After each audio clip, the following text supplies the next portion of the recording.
Bem, pessoal, e a primeira ferramenta que eu trouxe aqui foi o livro GoPro. Por quê? Porque o livro GoPro, ele é o básico, ele é a Bíblia, ele é o que tange ou que direciona o nosso trabalho na indústria do marketing de rede, do marketing de relacionamento. E por que então, e por que a gente começou a falar deste livro dessa forma? Porque é isso que a gente vai levar no nosso dia a dia. Tudo que a gente aprende nas mentorias, nos cursos que a gente faz depois, até mesmo nos guias da empresa que nós trabalhamos, que é a Doterra, é um desdobramento do que o Eric Worre disse, colocou aqui neste livro GoPro, tá? Então, provavelmente vocês já leram, né? Ou para quem não conhece, se permita conhecer, e a minha sugestão é que você leia este livro.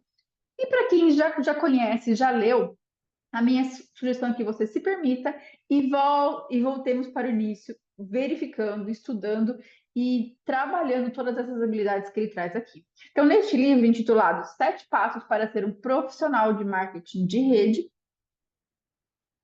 é do Eric Worre. E quem foi Eric Worre? Quem é Eric Worre? Porque ele é vivo, né, meu Deus? Então, bem, ele tem mais de 30 anos na indústria do marketing de rede. Ele já faturou mais de 500 milhões no marketing multinível e ele tem mais de 500 distribuidores no mundo todo, distribuídos em mais de 600 países. Porque, sim, ele é um profissional da área. E ele trabalha a todo esse tempo e já conquistou tudo isso de forma muito prática e objetiva. Ele transfere isso para todos nós. Então, além esse livro aqui é base, mas ele tem várias outras ferramentas e eu sugiro que você conheça também. Bem, pontos principais aqui deste livro, o que ele traz para nós? Ele diz assim, ele nos convida, né? Aprenda 7 habilidades necessárias para um profissional de marketing multinível. Por quê? Apesar de nós nos intitularmos consultores de bem-estar, líder de expansão da empresa que nós trabalhamos, o nosso trabalho, a nossa profissão nós somos profissionais do marketing multinível ou do marketing de relacionamento. E, em função disso, é importante nós olharmos, é importante nós conhecermos a fundo qual é a profissão que tange o nosso trabalho. Bem, essa obra foi reconhecida mundialmente pelos profissionais da indústria do multinível e ele é um objeto de estudo de milhares de treinadores no mundo todo. E ele já começa esse livro, assim, tem um prefácio bem interessante, ele conta a história dele, eu sugiro que você corra lá e assista e leia, mas já entrando no nosso assunto, para ser bem dinâmico, porque esse é o nosso objetivo, ele fala assim, ele pergunta, né, ele é treinador, já fez várias palestras, e ele diz assim, ele começa as palestras, né, perguntando para a plateia, qual é o negócio do sonho para você? Qual seria a sua carreira maravilhosa? O que você espera de uma carreira maravilhosa profissional? E ele diz que sempre começa, que as pessoas sempre vão dizendo o que não deve ter. Olha, nessa lista da carreira perfeita diz assim: olha, eu não quero ter chefe, eu não quero me deslocar até o meu trabalho, ou seja, eu gostaria de trabalhar de casa. Eu não quero acordar cedo, eu não quero ter funcionários, não quero olhar para a politicagem, não quero ter um desequilíbrio com a vida pessoal, discriminação e sem formação acadêmica. Então, não deve ter formação acadêmica. Pronto, isso daqui já mostrou o que as pessoas não querem quando olham para a carreira perfeita. Porém, continuando a palestra, essa conversa, ele sempre busca, mas o que então deve ter? E aí, já indo para um desfecho, para o movimento mais sorridente, que ele começa a trabalhar com a plateia, né? Ele mesmo diz isso, as pessoas já começam a falar: olha, eu espero que seja algo mais positivo. Eu espero que essa empresa me traga um ótimo produto ou serviço.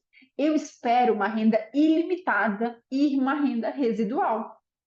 Eu também espero trabalhar com o que eu gosto. Eu quero ter liberdade de tempo, crescimento pessoal, quero um trabalho que me permita dar muitas risadas, que tenha uma abrangência internacional. Importante ter baixo risco, baixo investimento inicial, resistir às oscilações do alto e baixo da economia, ter menos impostos e muita diversão. Dito isso, ou, né, ouvindo isso, ele mostra que no mundo todo, né, existem as carreiras, elas são separadas ou direcionadas no que eles chamam de, em algumas categorias. São elas: colarinho azul, colarinho branco, as vendas, o empresário ou o dono de um trabalho, de um negócio tradicional e os investidores. Essas são as carreiras que tangem todo esse tempo, desde que ele escreveu este livro, porque, né, como vocês sabem, ele sempre está atualizando e é muito atual toda a visão que ele tem. E nesta carreira, nessas carreiras, gente, eu estou tentando ser o mais fidedigno a esse conteúdo. Eu vou falar um pouquinho sobre o que ele traz em cada uma dessas carreiras, tá? Para nós entendermos até chegar lá naquela profissão maravilhosa, a profissão ideal. Então, no colarinho azul, qual é a definição? A definição pelo Wikipedia para colarinho azul é: um trabalhador de colarinho azul é um membro da classe trabalhadora que normalmente realiza um trabalho manual. Minha definição do web consiste em alguém que trabalha para consertar algo, montar algo, limpar algo, construir algo ou servir algo ou a alguém. Durante a minha vida, tive muitos empregos de colarinho azul. E, como para qualquer um que já fez esse tipo de trabalho, existe uma certa satisfação em fazer um serviço bem feito. Mas aqui está a questão: o trabalho de colarinho azul satisfaz a nossa lista de carreira perfeita? A resposta óbvia é não. Claro, ela satisfaz algumas características. Pode haver um ótimo produto e baixo investimento inicial ou quaisquer outros itens da lista.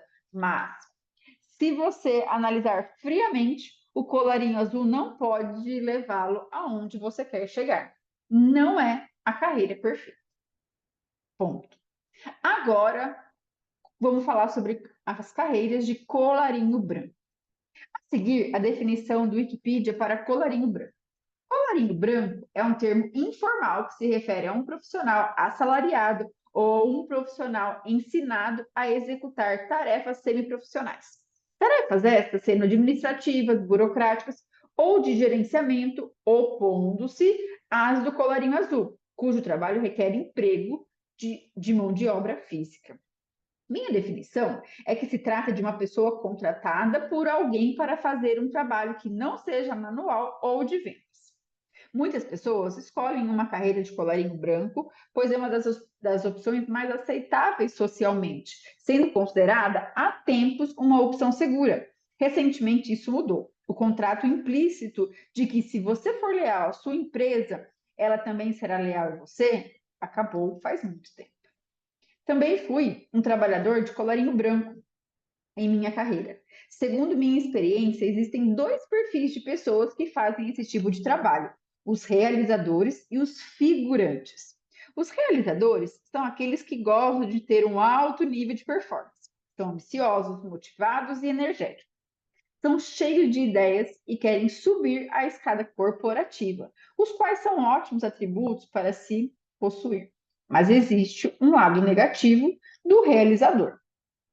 Assim que alguém decide ser um realizador, ele se torna um alvo. Seu chefe parece vê-lo como uma ameaça ao seu emprego, passando a bloquear o seu crescimento ou tentar abalar a sua reputação.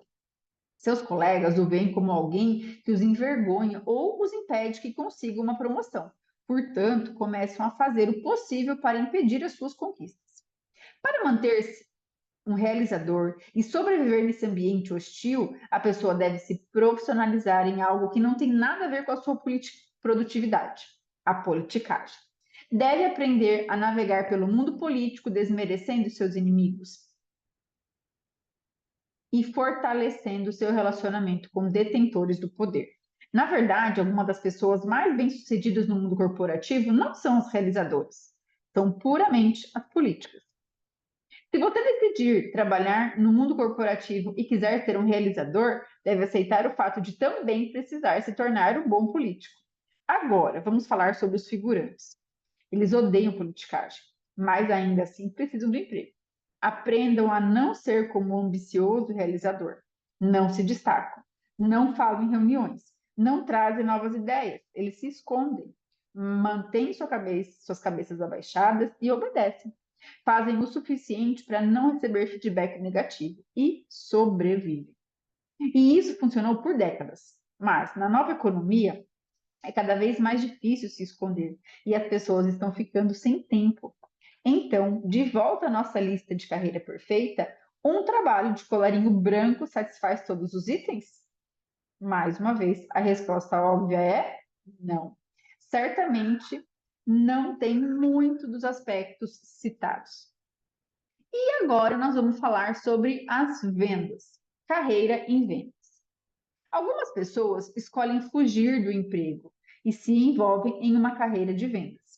Isso é certamente mais arriscado, pois tipicamente os vendedores são pagos por uma produção e não pelas horas trabalhadas. Conheci milhares de vendedores. Há um tema comum que percebi ao longo da minha carreira. O vendedor típico passa por um período em que tudo é perfeito. Tudo que coloca, o que toca vira ouro e ele ganha um bom dinheiro. Logo que isso acontece, quase sempre ele ajusta seu padrão de vida a esse nível de renda. Compra uma casa nova, um carro novo, põe os filhos em uma escola melhor, adquire uma casa de praia, o pacote completo. Tudo corre de forma perfeita por um tempo. E então algo muda. A empresa muda o plano de compensação, o território é reduzido, um concorrente aparece, ele perde seu melhor cliente, a economia entra em recessão. Novas tecnologias depreciam o valor do seu produto ou regulamentos do governo modificam sua indústria. Eles são estes são apenas alguns exemplos. Existem centenas de outros motivos que podem e provavelmente irão complicar a vida de um vendedor. Quando isso acontece, por causa do alto padrão de vida que ele se desenvolveu, agora 40 horas por semana não são suficientes para pagar as contas. Daí ele passa a trabalhar 50 horas por semana, depois 60 e depois 70. E sua vida se torna muito pequena.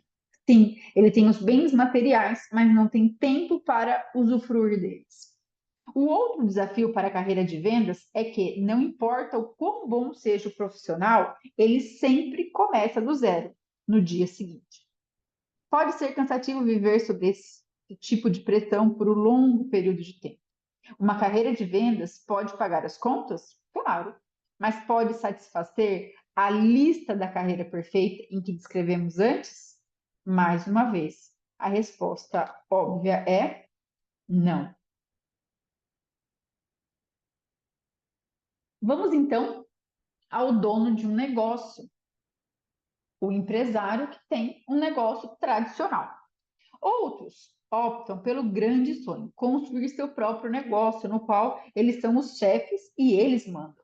É uma ideia entusiasmante, não é? Aqui vai a realidade para a maioria das pessoas. Passo 1. Usam suas economias, fazem dívidas e muitas vezes pegam dinheiro emprestado de amigos e da família para começar. Passo 2. Contrai mais dívidas em forma de empréstimos e garantias por todos os lados. Passo 3. Agora, em vez de focar nas suas qualidades, digamos que alguém seja ótimo em vendas e decida começar seu próprio negócio, eles precisam exercer todas as funções nas mais diversas áreas. Atuam como advogados para as questões legais, contadores para as questões financeiras, babás para os seus funcionários, negociadores para as questões de compras e colaboradores para assuntos de recebimento. Precisam até levar o lixo para fora. Fazem tudo, menos vender, que era a sua habilidade inicial. Passo 4. Eles lutam. Em vez de serem donos do negócio, o negócio se torna o dono deles. São os primeiros a chegar para trabalhar e os últimos a sair. E depois que todos recebem seus salários, talvez sobrem algum dinheiro para pagar as suas próprias contas, sem falar na dívida que contraíram para iniciar o negócio. Passo 5, eles prosperam ou fracassam. Ou atingem o ponto em que o negócio tem sucesso, ou fracassam, muitas vezes declarando falência e voltando ao emprego corporativo ou de vendas. E mesmo que tenham sucesso, geralmente significa uma vida de sacrifícios e estresse. Parece romântico, não? Se você nunca abriu um negócio antes, pergunte aos seus amigos que já passaram por isso se a descrição não está correta. A maioria dos que começam seu próprio negócio tradicional não está preocupada em ter um retorno sobre seu investimento. Só está preocupada em ter um retorno do investimento. Está bem claro que ser dono de um negócio tradicional não proporciona a carreira perfeita da forma que a descrevemos. E agora, a carreira de um investidor. A última categoria das formas de se ganhar vida no mundo de hoje é sendo um investidor. É do que você precisa e do que você precisa para se tornar um investidor? Dinheiro, certo? Se não tiver muito dinheiro, vai ser difícil sobreviver com o retorno dos seus investimentos, especialmente se tentar ser conservador para reduzir o risco de perda. Mas digamos que você tem o dinheiro, do que mais precisa para ser um investidor de sucesso? De conhecimento e habilidades incríveis. Conheço mais gente do que posso contar que foram habilidosos investidores de imóveis por muitos anos. Mas quando as coisas mudaram radicalmente no mercado de imóveis, sua habilidade não podia mais ajudá-los. Perderam fortunas. Você gostaria de investir em um pequeno negócio tradicional? Boa sorte. Na maioria dos casos, não será, de fato, um investidor. É mais provável que se torne um filantropo. Que tal o mercado de ações? As pessoas se dão bem lá, não é? Algumas sim, pelo menos de tempos em tempos. Mas conheço mais gente que perdeu do que ganhou, principalmente na última década. É muito difícil ter um retorno garantido quando você não está no controle e confie em tudo como investidor, você não está no controle. Tudo pode acontecer. E pode acontecer de um dia para o outro. Vou contar uma história para ilustrar. No final de 2001, eu estava muito bem.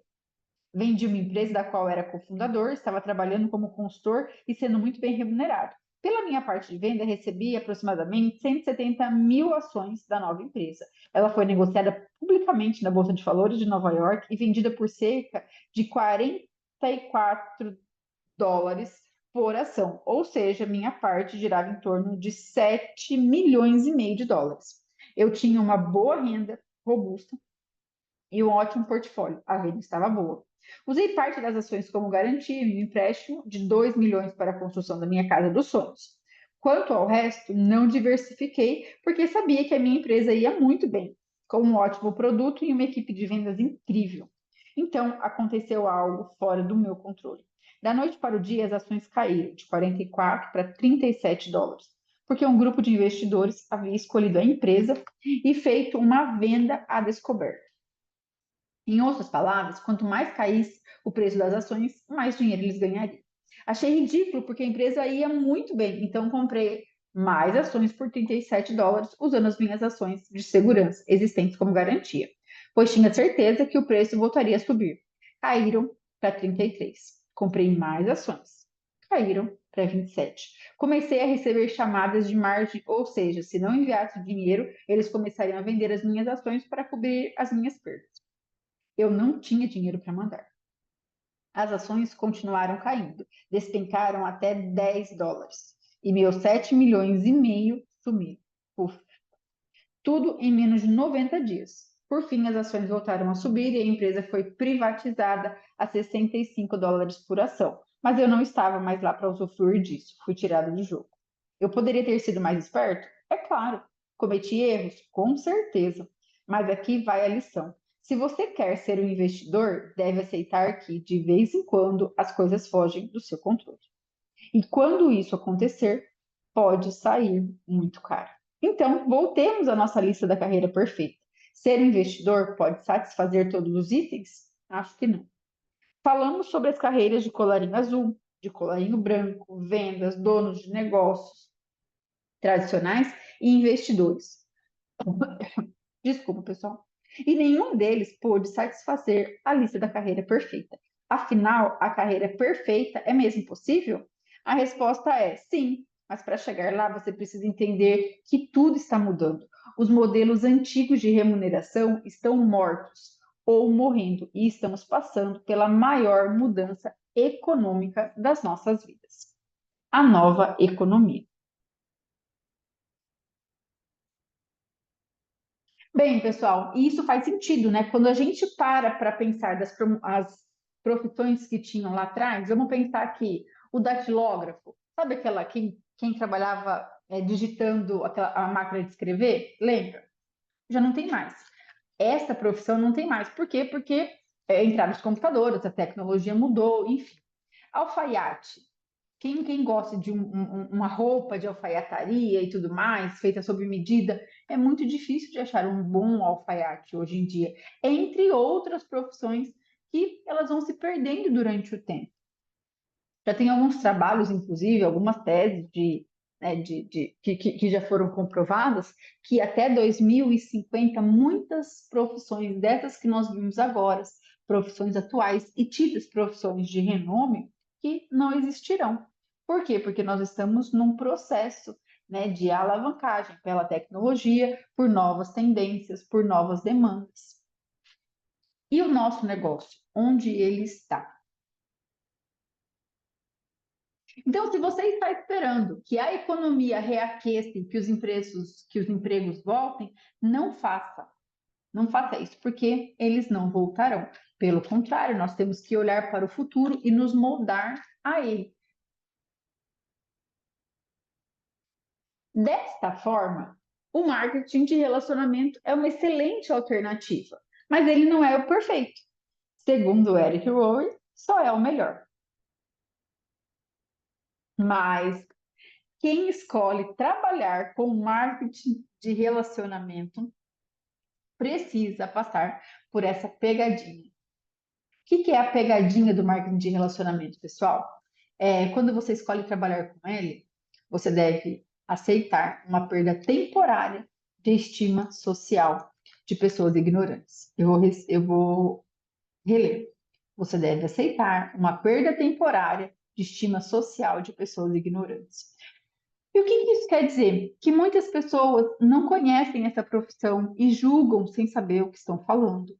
E podem até julgar o seu caráter em função disso, dizendo que ele foi passado para trás, ou ele está fazendo o que não devia, ou até comparam essa profissão com pirâmide, esse trabalho com pirâmide, e tudo isso porque falta de conhecimento.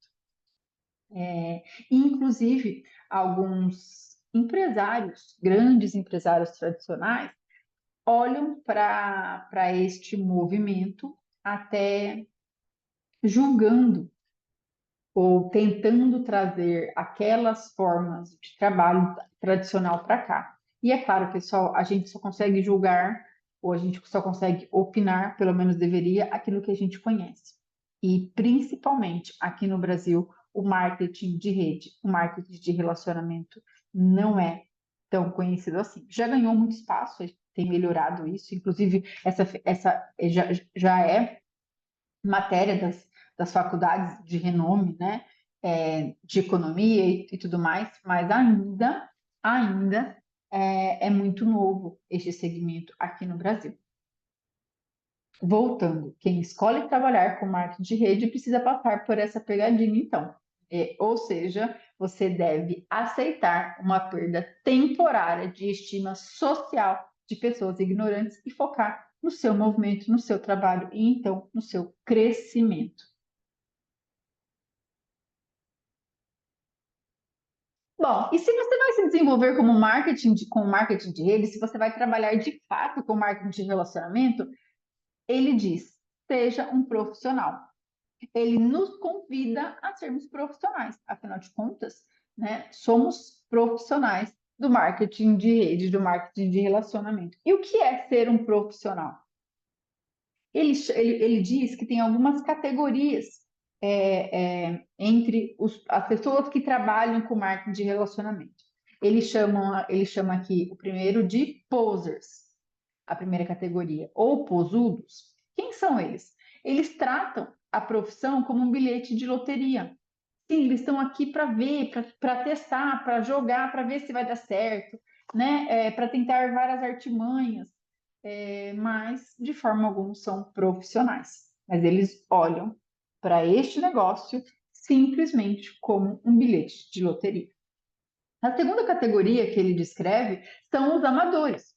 Eles focam em diferentes pontos do trabalho, na sorte, no timing, nos atalhos, ou até tem que abrir espaço na rede para eu entrar, eu preciso assumir uma linha pronta, para eu vencer nesse negócio, eu tenho que ter todo o suporte e às vezes até todo o trabalho do meu patrocinador. O meu patrocinador tem que me dar várias, até cadastros, líderes e tudo mais, né? Então, estes são os chamados amadores. E a terceira categoria que ele nos convida são os profissionais. São aquelas pessoas que trabalham de maneira profissional, que não olham para os atalhos, que não olham para o time, que não esperam nada de ninguém, vai lá e faz. Pelo contrário, ele não espera nada de ninguém, mas ele absorve o que foi passado, né, o que foi dito, e ele coloca em prática de forma profissional. E outra coisa que ele nos diz é que se neste movimento todo existem os elementos do nosso trabalho, do nosso negócio com marketing multinível. O produto, o plano de carreira ou a oportunidade da empresa e nós. E ele diz assim, bem, qual é o denominador diferente ou o que é diferente do seu amigo que usou o produto, teve resultado com o produto e ficou muito bem após usar o produto? Qual é a diferença entre ele e você? O que ele fez? Ele teve um sucesso com o produto. E aquele outro colega que olhou para o plano de carreira, o plano de marketing, absorveu o conteúdo, foi lá e fez o que precisava ser feito e deu certo nesse movimento. Então, o que ele nos diz? Que a única diferença entre mim e você somos nós mesmos. Porque o produto está aqui, o produto já se provou.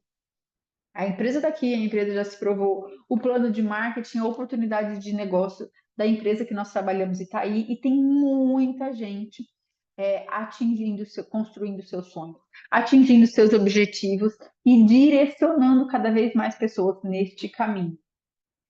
Qual é a diferença, então, se eu ainda não estou aonde eu gostaria de estar? Sou eu mesmo.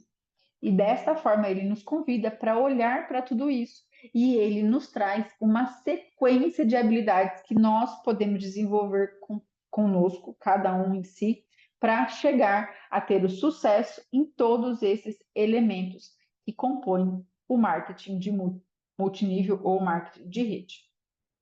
Então, ele traz essas 7 habilidades. Eu não entrarei nas 7 habilidades agora, porque é um tema para o nosso próximo vídeo, para o nosso próximo podcast, mas nós falaremos sobre cada uma dessas habilidades. Beijo grande, fique com Deus e até o próximo vídeo.